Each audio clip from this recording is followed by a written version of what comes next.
한 작은 마을이 오랫동안 가뭄에서 시달리고 있었습니다.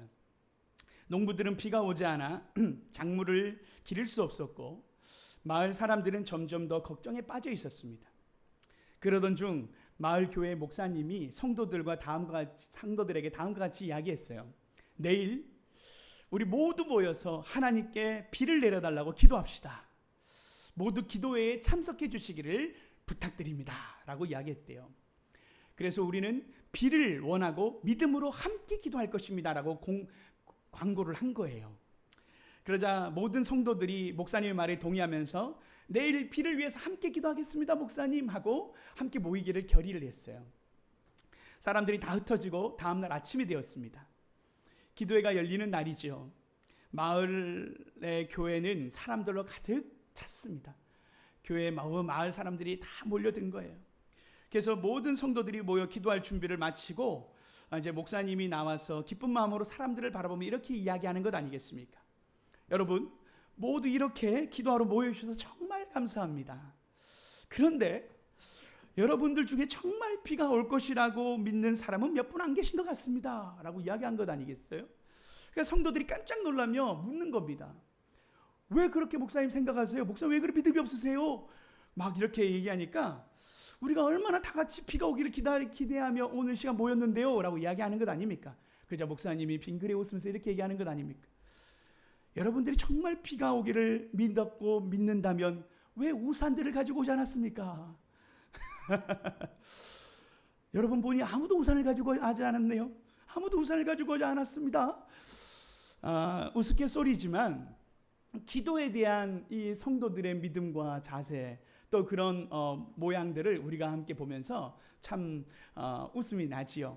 그곳에서 오늘 우리가 기도할 때 비가 올 것이라 생각했다면 우산을 준비하는 것이 아마 믿음이었지 않았을까 생각하는 그런 우스갯소리의 이야기인데요.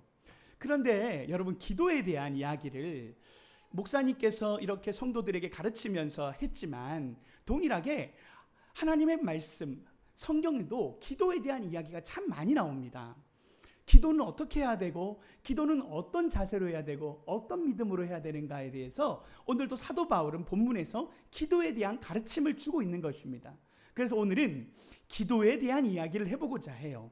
사도 바울이 기도의 제목을 오늘 이렇게 구체적으로 오늘 본문의 제목처럼 오늘의 설교의 제목처럼 이렇게 뽑아서 기도의 제목을 나눕니다. 성령의 능력으로 그리고 사랑으로 충만하게 하소서. 그것이 오늘 교회를 향한 에베소 교회를 향한 사도 바울의 기도 제목이었어요. 그래서 오늘은 사도 바울이 어떻게 기도를 하는지 어떤 기도 제목으로 기도하는지를 함께 나누면서 우리도 우리의 삶을 향한 기도의 제목을 한번 믿음의 대가인 사도 바울을 통하여 우리의 기도를 점검해보고 기도를 하나님 앞에 드리는 삶을 결단하기를 함께 나누고자 하는 것입니다. 먼저 오늘 사도 바울이 기도를 하는데 14절과 15절에 보면 중요한 기도에 대한 하나님에 대한 믿음이 있는데 이것을 함께 먼저 나눠보고자 해요. 14절 말씀을 읽어볼까요? 시작. 이러므로 이름을 주신 아버지 앞에 무릎을 꿇고 비노니. 사도 바울이 하나님께 기도를 하는데 그냥 단순하게 하나님께 기도하면 되잖아요. 그런데 그 앞에 수식어가 좀 많이 붙어요. 내가 하늘과 땅에 있는 각 족속에게 이름을 주신 아버지 앞에 라고 해서 되게 길지요. 여기서 이름을 주셨다, 각 족속에게 이름을 주셨다라는 것은 모든 천사들, 하늘에는 천사들부터 땅에는 모든 나라의 족속들, 모든 피조물들에게 이름을 주셨다라는 거죠. 다시 말하면 이것은 무엇입니까? 하나님이 창조주이시다라는 것을 이야기하는 것이고 그 창조주이신 하나님이신 하나님이 어떤 분이시다? 온 땅을 통치하시는 분이시다. 그래서요, 믿음은요, 먼저는 우리가 누구에게 기도하는가를 아는 것이 중요하다라는 거예요. 사도 바울은 하나님께 기도하는데 그분을 어떤 분으로 인식했냐면 창조주이시고 온 땅을 통치하시는 분이시다라는 그분을 향하여 믿음의 기도를 드렸다라는 거예요.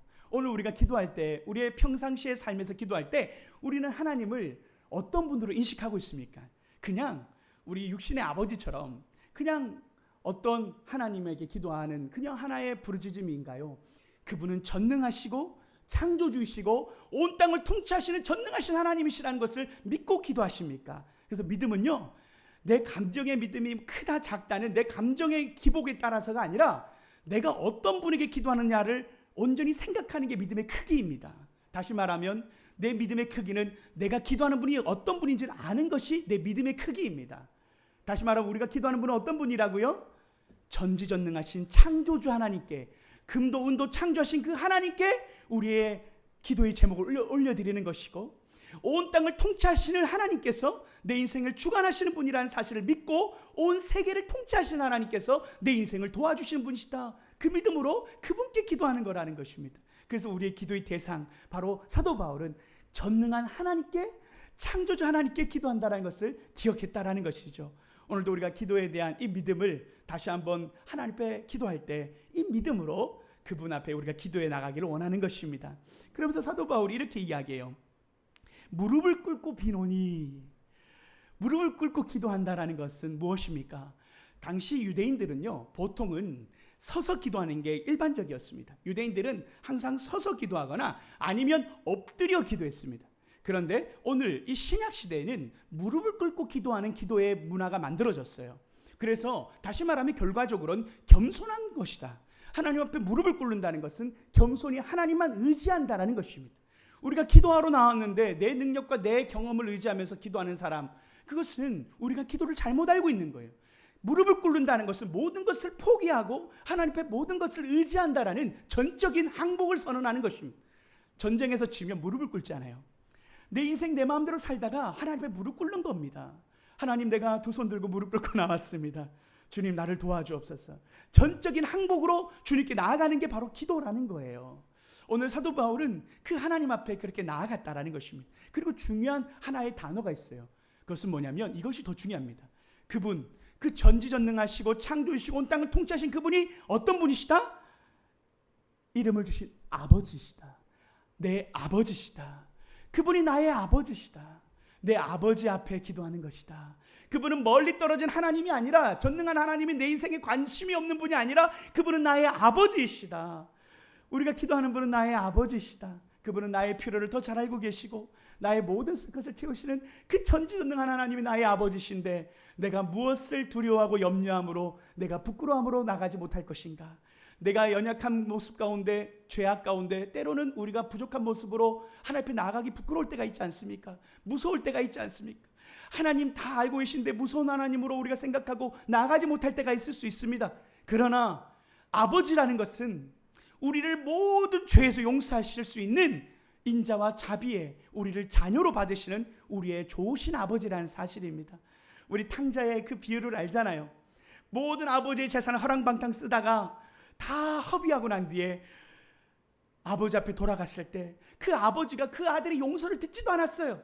그 아버지가 먼 데서부터 아들이 돌아오는 것을 보고 맨발로 달려나가 그 아들을 안아줍니다. 그리고 그 아들의 신발을 신겨주고 손에 가락지를 끼워주고 잔치를 열어주십니다. 그분이 우리 아버지라는 거예요.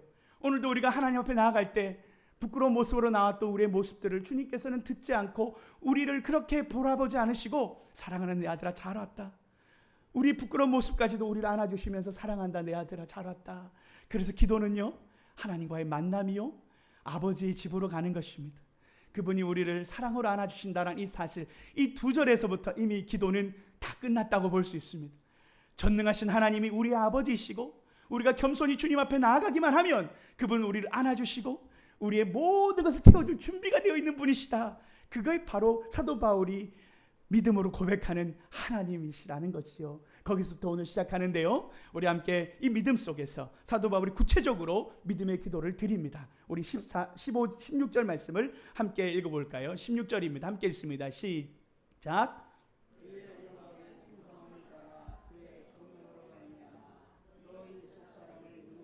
강건하게 하시오며. 사도 바울이요, 에베소 교인들을 위하여 기도를 하는데 첫 번째 기도 제목이 내가 너희들을 위해서 기도해 주고 싶다. 내가 너희들을 기도하는데 내가 뭘 기도하냐면 너희 속사람을 능력으로 강건하게 하시기를 내가 기도한다라고 이야기합니다. 요즘 유명한 단어가 있어요. 겉바속초라고 들어보셨습니까? 겉은 바삭하고 속은 부드럽다 해서 겉바속초, 촉촉하다라는 뜻이죠. 참 이게 우리 신앙인의 삶에도 비슷합니다. 오늘 사도 바울은 겉사람과 속사람에 대한 이야기를 하고 있어요. 너희가 속사람이 강건해지기를 원한다라고 말하면서 이 겉사람은 세상적인 우리의 삶, 여전히 우리가 아직 속사람보다 겉사람에 더 익숙해 있다는 것을 이야기합니다. 그런데 이 겉사람은 타락한 인간의 본성을 이야기한다면 속사람은 하나님의 뜻을 따르려고 하는 새로운 성품, 성령의 소욕을 이야기합니다. 지난번에도 말씀드렸지만 예수님을 믿은 모든 그리스도인들은 우리 안에 성령의 소욕, 새로운 성품이 탄생합니다. 그것이 바로 우리 그리스도인들의 특징이에요. 그래서 새로운 성품, 다시 말하면 속사람과 겉사람이 싸웁니다. 그것이 영적 전쟁이라고 말해요. 우리는 여전히 구원받아서 속사람이 태어났지만 여전히 우리는 겉사람이 아직은 죄악 가운데 있어서 죄악 속에 살아갈 때가 많다라는 거예요. 그때 사도 바울은 너희 속사람이 강건하기를 내가 기도한다라고 이야기하는 것이죠. 그러면서요, 이 당시의 상황, 이 에베소 교인들이 처했던 상황을 우리가 이해할 필요가 있는데 왜 겉바 속초가 되어야 되느냐, 속사람이 왜 강건해야 되느냐, 당시 문화가 있었기 때문인데, 처음 사도행전 19장에 보면 우리 19장 29절 말씀을 볼까요? 이같이 해서 에베소 시내가 요란하여라고 해서 사도 바울이 복음을 에베소 교회에 전할 때 당시에 아데미 여신이라는 그 당시에 그 에베소 지역에 유명했던 아테미 신전이 있었어요. 그래서 그곳에는 우상 숭배와 함께 이러한 문화가, 이 많은 물질적 문화들이 많았던 상황이었어요. 그래서 예수님을 믿었던 그리스도인들을 핍박하는 문화가 그 아데미 여신을 쫓는 사람들로부터 있었습니다. 소요가 일어나서 바울은 도망가기도 하고 에베소 교인들은 핍박을 받기도 했었습니다. 그래서 당시 문화권에서 그리스도인으로 살아간다는 것은 쉽지 않은 두려운 일이었습니다. 소요가 일어날 정도였으니까요. 그때 사도 바울은 너희 속사람이 강해지기를 원한다. 너희가 그 유혹과 우상 숭배에서 두려워하지 말고 염려하지 말고 강해지기를 내가 기도한다라고 바울은 기도 제목을 던진 거예요. 우리 인생에도 이러한 유혹이 있을 수 있죠. 우리의 삶이 녹록하지 않을 수 있지 않습니까? 삶이 어렵고 힘들 때가 있습니다. 그럴 때 하나님이 우리에게 주시는 기도의 제목, 우리의 삶에 어떤 기도를 해야 될까요? 바로 우리 속사람이 강건해지기를 기도해야 한다는 것을 의미합니다. 여기 보면 17절에 어떻게 하면 강건해질까를 구체적으로 이야기해요. 17절 함께 읽습니다. 시작. 믿음으로 말미암아 계시게 하시옵고. 네, 앞절만 읽겠습니다. 후절은 다음에 다시 읽겠습니다. 앞절 A 부분만 읽었는데요. 여기서 보면 너희 마음에 계시게 하시옵고라는 이 계시다라는 부분은요, 헬라어로 카토이케오라는 단어예요. 이것은 합성어인데 카타라고 하는 함께와 살다라는 오이케오라고 하는, 이게 합쳐서 카토이케오라고 하는 계시다라는 단어인데, 다시 말하면 함께 거주하다, 함께 살다라는 뜻이 있어요. 누구예요? 성령님과 함께 산다. 여러분, 우리가 속사람이 강해지는 방법은 우리의 능력이 아니라 바로 성령의 함께 하심으로 가능하다. 성령의 내주가 우리를 속사람을 강건하게 한다라는 것을 이야기합니다. 그래서 성령이 주는 능력으로 우리가 우리의 삶의 어려움을 이겨낼 수 있다는 거예요. 그것이 오늘 성경에서 말하는 비밀이고, 속사람을 강하게 하기 위하여 사도 바울이 기도했던 기도의 제목, 성령이 너희와 함께 하시기를, 성령의 능력이 너희의 삶과 함께 하시기를, 그 기도를 하고 있는 거예요. 어느 시골 산골 마을에요, 아름다운 대나무 숲이 있었습니다.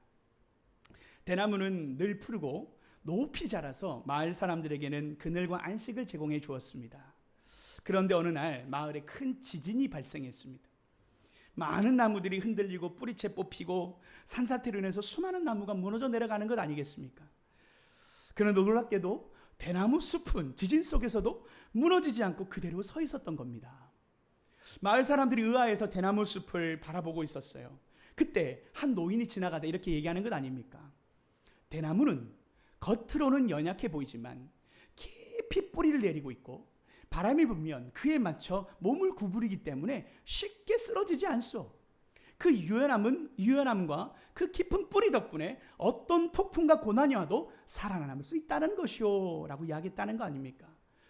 다시 말하면 대나무가 강한 이유는 외적으로 강하진 않지만 깊은 뿌리와 유연한 성질을 가지고 있기 때문인데, 이처럼 성령이 우리와 함께 하실 때 우리 겉으로는 약해 보일지 몰라도 내면에서는 강하게 지탱하는 힘을 얻게 된다는 것입니다. 할렐루야. 고난이 닥칠 때 우리가 때로는 흔들리기도 하고 넘어질 때도 있지요.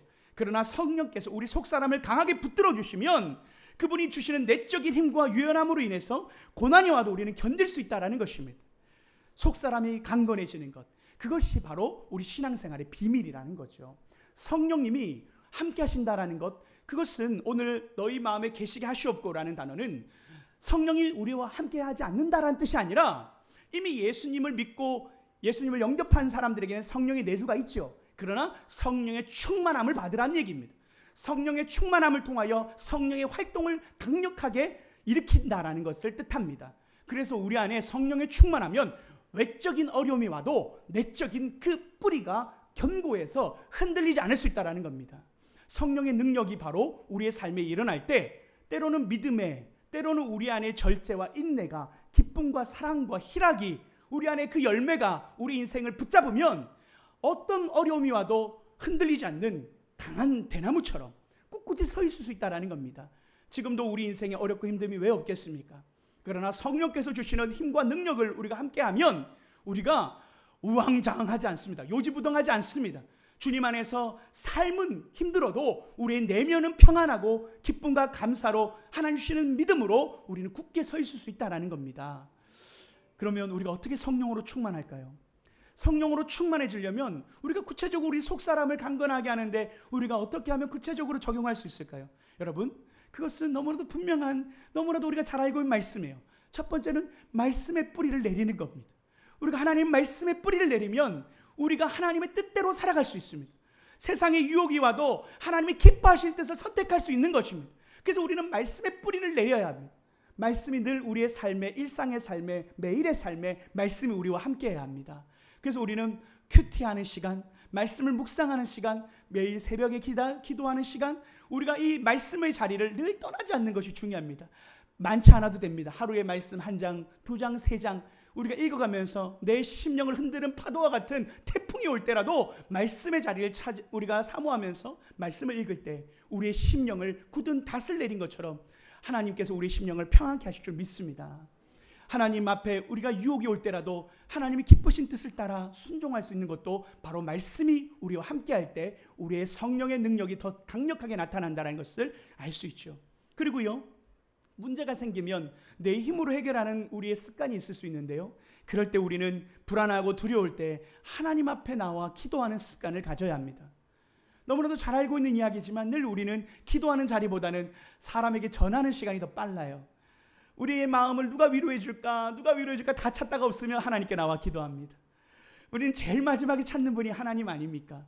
사실 우리가 제일 먼저 찾아야 할 분은 바로 하나님이신데 우리가 늘 기도하는 자리를 우리가 잊어버릴 때가 있어요. 내 힘으로 다 하다가 안 됐을 때 나와서 두 손 들고 옵니다 할 때가 너무 많아요.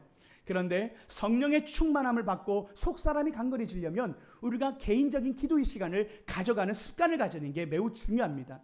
그래서 우리가 매일 정해진 시간을 정하여 기도하는 게 필요합니다. 하루에 10분, 30분 우리의 시간을 정하여 하나님 앞에 기도하는 것은 우리의 영적인 속사람을 강건하게 하는 가장 중요한 우리의 힌트이죠.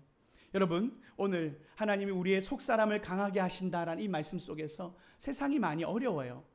요즘 경기도 어렵고 듣는 소문마다 참 두려움이 많아요.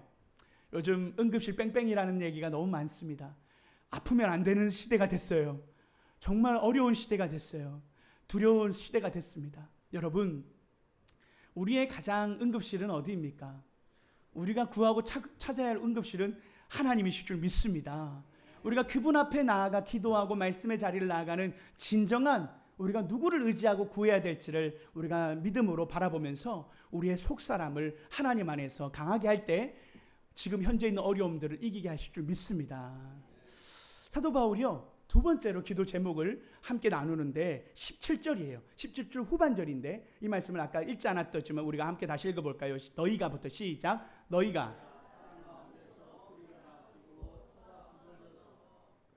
너희가 사랑 가운데 뿌리가 박히고 터가 굳어지기를 원한다라고 두 번째 기도 제목을 던집니다. 이 사랑 가운데 뿌리가 굳어진다, 이 내려진다는 것은 식물과 건물에 비유한 거예요. 그래서 성도들이 신앙이 바람직하게 성장하는 모습을 비유적으로 이야기하는 겁니다. 다시 말하면 원수까지도 사랑하는 그리스도의 사랑이 성도들의 삶의 근본적이며 기초적인 것이 되어야 한다라는 말씀으로 던지는 거예요. 사랑 가운데 뿌리가 박히고 터가 굳어져서 이 사랑이 매우 중요하다라는 거예요. 우리의 인생 속에 함께하는 공동체 생활 속에서 우리가 오늘 사도 바울은 개인적인 기도도 하지만 공동체적 기도로 오늘 사도 바울은 너희가 사랑 가운데 터가 굳어지길 원한다라는 교회의 중심은 무엇으로 뿌리를 내려야 된다? 바로 사랑으로 뿌리를 내려야 된다라는 이야기를 하고 있는 것입니다. 그런데 우리가 그 사랑하기가 쉽지가 않아요. 사도 바울은 그 사랑을 우리 교회가 어떻게 해갈 수 있을까? 이제 운정한 소망교회가 함께 시작되어지는 이 시작점에서 우리는 어떻게 우리가 그리스도의 사랑을 함께 나눌 수 있을까? 그 힌트를 사도 바울은 18절부터 이야기합니다.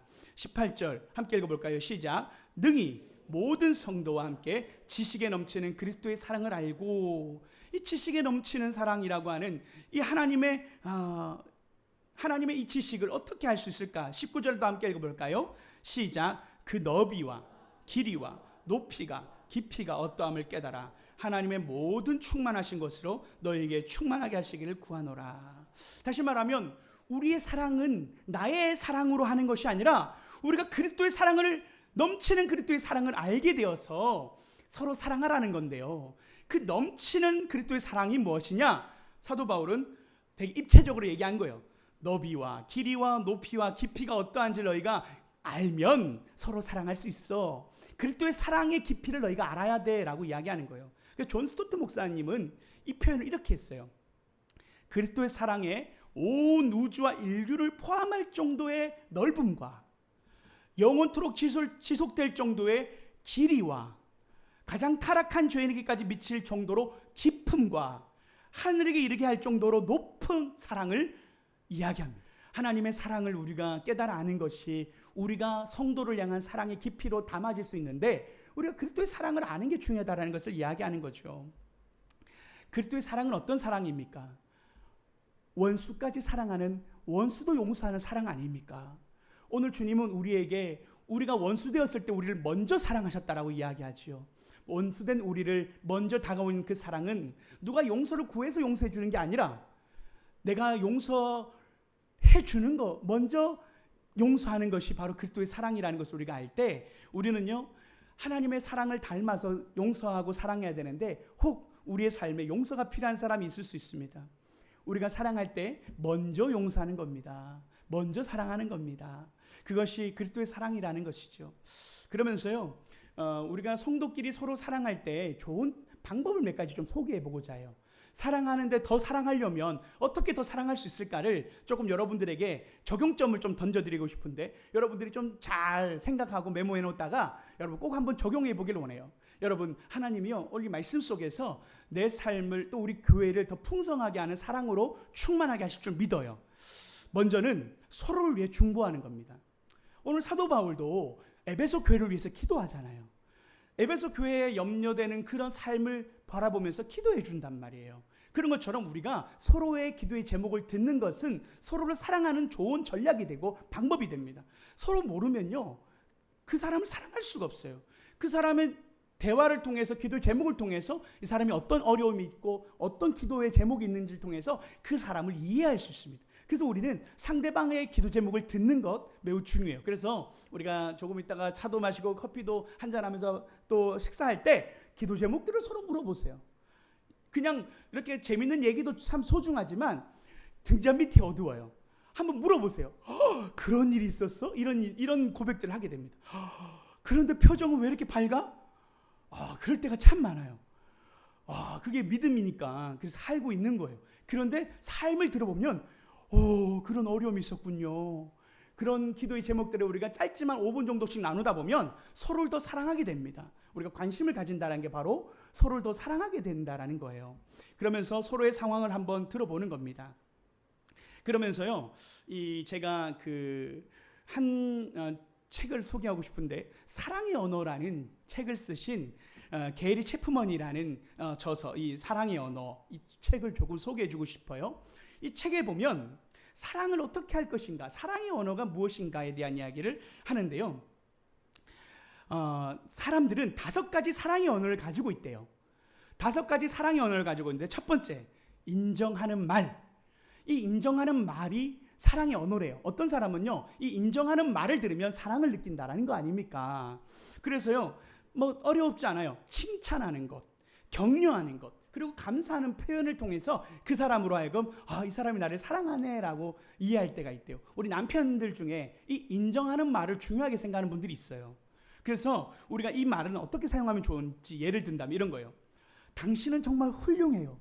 항상 주변 사람들에게 힘을 주는 모습이 너무 멋져요. 훌륭해요. 멋져요. 이런 말을 하라는 겁니다. 자, 옆에 사람한테 해볼까요? 당신은 너무 훌륭해요. 너무 멋져요. 자, 한번 해봅시다. 실습.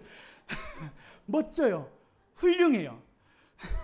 그리고 오늘 함께 시간을 보내서 너무 좋았어요. 당신 덕분에 하루가 너무 빛났어요. 당신이 오늘 이 자리에 있어서 너무 행복해요.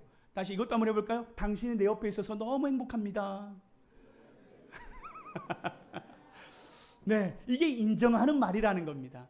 이 인정하는 말을 통해서 어떤 사람은 너무 행복감을 느낀다라는 거예요. 사랑하는 말 중에 어떤 사람은 이런 칭찬과 격려를 통하여 사랑받는다는 걸 느낀다라는 거예요. 근데 모든 사람은 그런 건 아니에요. 5가지 언어가 있다라는 거 아닙니까? 두 번째는요, 어떤 사람은 함께하는 시간을 통하여 사랑을 느낀다라는 겁니다. 함께하는 시간. 이것은 단순히 시간을 보내는 것이 아니라 집중된 시간을 함께 보내는 거고 교감을 하는 거예요. 그래서요, 단순한 공간에 함께하는 것을 넘어서서 서로가 그 시간을 집중해 주는 건데, 함께 산책을 하면서 이야기하는 것, 그리고 휴대폰을 잠시 접어두고 서로에게 상대방의 이야기를 경청하며 들어주는 것, 이것이 바로 함께하는 시간이라는 거예요. 그래서 이 함께하는 시간을 통하여 내가 사랑받는다는 걸 느끼는 사람들이 있대요. 그래서 우리가 이런 사람들에게는 주의 깊게 들어주는 거예요. 러빙 리스닝이라고 끄떡끄떡거리면서 그렇게 집중해 주는 거. 이게요, 비언어적 표현인데요. 사람이 듣고 있는데 영혼 없이 듣고 있는 사람이 있을 수 있어요. 표현도 그래 이렇게 하면 영혼 없는 말을 할 때가 있는데, 그러지 말고 그렇구나. 리액션을 잘해줘야 돼. 그렇구나. 힘들었구나.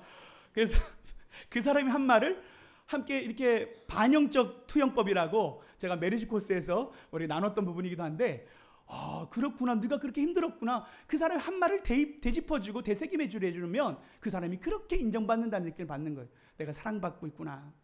그래서 그 사람의 이야기를 주의 깊게 들어주는 그런 모습을 통해서도 사랑받음을 느낄 수 있다는 거예요. 그리고 좀 돈이 들어갈 수 있는 세 번째 사랑받는 것은, 사랑의 언어는 선물입니다. 이런 사람이 까탈스러운 거예요. 농담입니다. 비싼 선물 하라는 거 아닙니다. 값비싼 선물이 아니라 나를 생각하며 준비했다라는 그 마음만 들어도 선물이라는 거죠. 그래서 책이나 손편지를 쓰는 것, 나를 생각해서 외출 나갔다가 상대방을 생각하면서 선물 하나를, 기념품을 사다 주는 것, 여행 갔을 때 기념품을 사다 주는 것, 이런 것들이 바로 선물인데, 이것을 받으면 사랑받는다는 느낌을 받는다라는 거예요. 그래서 여러분, 어디 놀러 갔다 오면 작은 기념품이라도 네가 생각나서 샀어, 이 한마디면 그 사람 마음이 녹아난다는 것 아닙니까? 그래서 여러분들, 손편지 하나, 요즘 카톡으로 통하여 문자 하나 보내도 그렇게 은혜가 돼요. 상대방을 생각하면서 하는 표현이 중요하다는 거예요. 그리고 네 번째가 있어요. 그것은 바로 봉사입니다. 이것은 상대방이 바쁠 때, 남편들 잘 들으셔요, 집안일을 대신해 주거나 아내가 해야 할 일을 대신해 줄 때 그 봉사를 받으면 그렇게 아내들은 행복해 한다는 것 아닙니까? 그것이 바로 사랑의 또 다른 언어라는 겁니다. 설거지 대신해 주기, 빨래 대신해 주기, 집안 청소 한번 대신해 주면 그게 아내들에게 그렇게 위로가 되는 거예요. 우리 요즘 남편들 설거지 많이 하시죠? 집안에서 설거지를 이렇게 한번 해보시면 우리 아내들이 그렇게 내가 해야 할 일을 누가 해줄 때 그렇게 행복해함과 사랑을 느낄 때가 있다라는 것 아닙니까? 이게 봉사라는 거예요. 피곤할 때는 음식도 대신해 주는 거예요. 중요한 것은 이 봉사라는 건 상대방을 위해서 시간을 할애하고 기꺼이 섬기는 것, 그것이 바로 봉사의 사랑의 표현이라는 거예요. 그것이 때로는 사랑의 언어가 될 수 있다는 겁니다. 마지막으로 이 5번째는 신체적인 접촉이에요. 스킨십이에요. 그래서요, 포옹하거나 손잡아주거나 가벼운 터치들을 이야기합니다. 그래서 손을 잡으면서 가볍게 등을 두드리면서 사랑의 위로를 전해주는 것, 토닥토닥거려주는 것, 이것을 사랑의 언어로 느끼는 사람들이 있다는 거예요. 이것은 피곤할 때 힘들어하는 상대방을 따뜻하게 안아주는 것도 아주 큰 위로가 된다는 것 아닙니까? 그래서요, 이런 친밀감을 표현하고 할 있어서 이 스킨십도 중요한 언어적 표현이, 사랑의 표현이 될 수 있다는 겁니다. 자, 우리 옆에 사람의 손을 잠깐 잡아주시고, 힘들지? 잘하고 있어. 자, 한번 우리 같이 함께 격려해 볼까요? 잘하고 있어. 사랑해. 한번 손을 잡고 한번 표현해 보세요. 잘하고 있어. 네, 아유, 네, 여러분 이거 우리가 프리허그라고 하는데 사람들이 많이 외로움을 느껴요. 그래서 많은 사람들이 그냥 안아줄게요 했을 때 사람들이 가서 안기는 사람들이 되게 많거든요. 다른 어떤 것보다도 그런 서로 안아주는 것, 우리 남편이 아내를 안아주는 것만으로도 그렇게 위로가 되는 시간이 있다라는 거죠. 이토록 우리가 이 5가지 사랑의 언어를 통해서 우리 성도들끼리도 서로가 그렇게 서로 용서하고 사랑할 때 먼저 다가가고, 먼저 그리스도의 사랑으로, 나를 용서하신 그 사랑으로 먼저 용서하고, 먼저 격려하고, 먼저 칭찬하고, 먼저 편지 써보고, 그렇게 우리가 그리스도의 사랑으로 함께 터 위에 세워져 나갈 때 우리 교회가 건강한 교회가 될 줄 믿습니다. 사도 바울은 이것이 에베소서를 쓴 이유다라고 이야기했지요. 이방인 그리스도인과 헬라인 그리스도인이 교회 안에 있다 보니까 두 그룹 안에서의 어려움이 있었지요. 그때 사도 바울은 내가 너희를 위해서 기도하는데 그리스도의 사랑으로 너희가 털을 잡고 뿌리를 내려 함께 자라가는 교회가 되기를 원한다. 그것이 사도 바울의 기도 제목이었어요. 사실 저의 기도 제목이기도 합니다. 제가 우리 운정한 소망교회를 시작하고 우리가 함께 섬기면서 제가 기도하는 한 가지가 있어요. 여러분, 우리가 많은 일 안 해도 됩니다. 많은 사역 안 해도 됩니다. 여러분, 저는 여러분에게 꼭 바라는 한 가지가 있어요. 서로 사랑하는 겁니다. 우리가 서로 사랑하여 평안한 것이 제가 가장 바라는 거예요. 서로가 우리가 같이 얼굴 보며 행복한 교회가 되기를 원해요. 여러분, 저는 우리 교회가 많이 전도하고 많이 복음을 전한 소중하죠. 근데 제가 개척교회 목사이지만 그걸 여러분에게 요구하거나 여러분에게 부탁드리지 않아요. 여러분, 지금 여러분 우리 교회를 향한 하나님의 마음과 부르심은요, 많이 사랑해라입니다. 신혼 때는요, 많이 사랑해야 되는 거예요. 사랑은 어떻게 보면 참 수고가 따른단 말이죠. 그냥 신혼 때는 많이 서로 사랑하는 게 행복입니다. 뭐 많은 일을 많이 하고 돈을 많이 버는 것보다 더 소중하고 더 중요한 것은 서로 신혼 때 서로 누리는 거예요. 우리가 신혼을 누리고 있어요. 지금 우리는 밥만 먹어도 행복할 때예요. 우리가 밥만 먹어도 행복하고 같이 차 마셔도 행복하고 웃음이 절로 나오는 때고, 근데 그것이 저는 우리 운정한 소망교회의 트레이드 마크가 되었으면 좋겠고, 하나님이 우리를 보시기에 기쁨이 넘치는 교회, 사랑이 넘치는 교회, 그래서 이름 다시 지어야 되나 이런 생각이 들 정도예요. 사랑의 교회를 지어야 되나. 우리 교회가 사랑으로 충만한 교회가 되길 바라는 것이 담임 목회자로 제가 제일 바라는 거예요. 제가 부모의 마음이 돼 보니까 형제들이 안 싸우기를 원하잖아요. 교회 담임 목회자가 돼 보니까 성도들 안에 가장 서로 행복하고 사랑할 때 그 어떤 전도보다 그 어떤 사역보다도 제 마음에 가장 평안합니다. 그래서 여러분들이 오늘 사도 바울의 마음으로 그리스도의 사랑을 우리가 이해해야 돼요.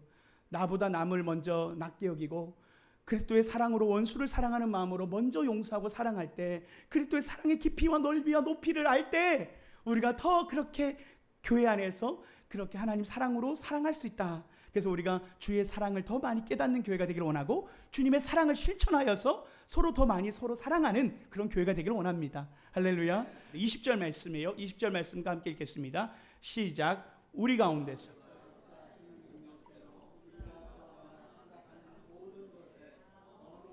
능히 하실 이에게. 여러분, 여기서 보면요, 사도 바울이 우리 가운데 역사하신 능력대로 우리가 구하거나 생각하는 모든 것보다 더 넘치도록 능히 하실 하나님, 넘치도록 더 능히 하실 하나님에 대한 믿음이 사도 바울에게 있었어요. 이 기도의 끝자락에 사도 바울은 교회를 위해서 기도하고 너희들을 위해서 기도하면서 사도 바울 안에는 어떤 믿음이 있었냐면, 내가 기도하는 것보다 더 넘치도록 채우실 하나님, 그분은 어떤 분이시다? 우리가 생각하는 것 이상으로, 우리가 생각하는 그 어떤 기도보다도 더 넘치도록 채우시는 좋으신 하나님이, 능력의 하나님이 우리 하나님이시다. 할렐루야. 하나님은 우리가 기도하는 것보다 더 능히 넘치게 하실 분이십니다. 사도 바울은요, 감옥에 있었습니다. 오늘 이 편지를 쓰는 이 사도 바울은 감옥에서 이 에베소서를 썼어요. 성도들은 염려하고 걱정했습니다. 사도 바울의 그 삶을 걱정했어요. 다시 말하면 사도 바울 스스로도 두렵고 염려가 되지 않았겠어요? 그런데 사도 바울의 삶은 염려와 걱정이 아니라, 자신이 감옥에서 한계 가운데 제한되는 게 아니라, 사도 바울은 아무도 묶을 수 없었어요. 내게 능력 주시는 자 안에서 내가 모든 걸 살 수 있습니다라는 그 믿음의 빌립보서의 고백을 에베소서에서 이어가는 겁니다. 뭐라고요? 하나님의 능력대로 넘치도록 구하실 하나님, 더 넘치도록 하실 그 하나님, 이 표현은 빌립보서에 내게 능력 주신 자에서 내가 모든 걸 할 수 있습니다, 이 고백과 동일한 고백입니다. 사도 바울은 늘 하나님의 능력을 신뢰했습니다. 그 감옥에서의 삶을 제한하지 않았어요. 내가 여기서 끝난다? 아니요. 사도 바울은 자신의 감옥에서 풀려나게 될 것과 하나님의 복음의 사역이 제한받지 않는다라는 믿음 속에서 더 능히 넘치도록 하실 하나님을 신뢰했던 겁니다. 여러분, 우리의 삶이 어렵고 힘듦이 왜 없겠습니까? 우리가 기도하는 기도의 제목들이 왜 없겠어요? 그러나 더 넘치도록 하실 그 하나님, 내 삶의 내 경험과 내 능력이 아니라 더 능히 채우실 하나님, 그분을 신뢰하는 것, 그것이 기도입니다. 할렐루야. 오늘 우리의 삶의 필요를 더 능히 넘치도록 하실 하나님, 내게 능력 주시는 그 하나님이 나의 모든 건강을, 나의 모든 재정을, 나의 모든 관계를 회복하시기도 하실 하나님, 능히 넘치도록 하실 그 하나님, 그분을 바라보는 거예요. 그러면서 21절의 마지막에 이렇게 화답합니다. 교회 안에서와 그리스도 예수 안에서 영광이 대대로 영원하기를 원하노라. 아멘. 이 아멘이라는 단어로요, 이 모든 사도 바울의 기도의 화대보의 언어로 끝을 냅니다. 여러분, 이 아멘이라는 거는요, 진실합니다. 그대로 될지어다. 아멘입니다라는 고백이에요. 사도 바울이 오늘 능히 넘치도록 하실 그 하나님 고백할 때 성도들이 어떤 고백을 해야 된다고요? 아멘. 아멘. 그대로 될지어다. 내 믿음대로 될지어다. 할렐루야.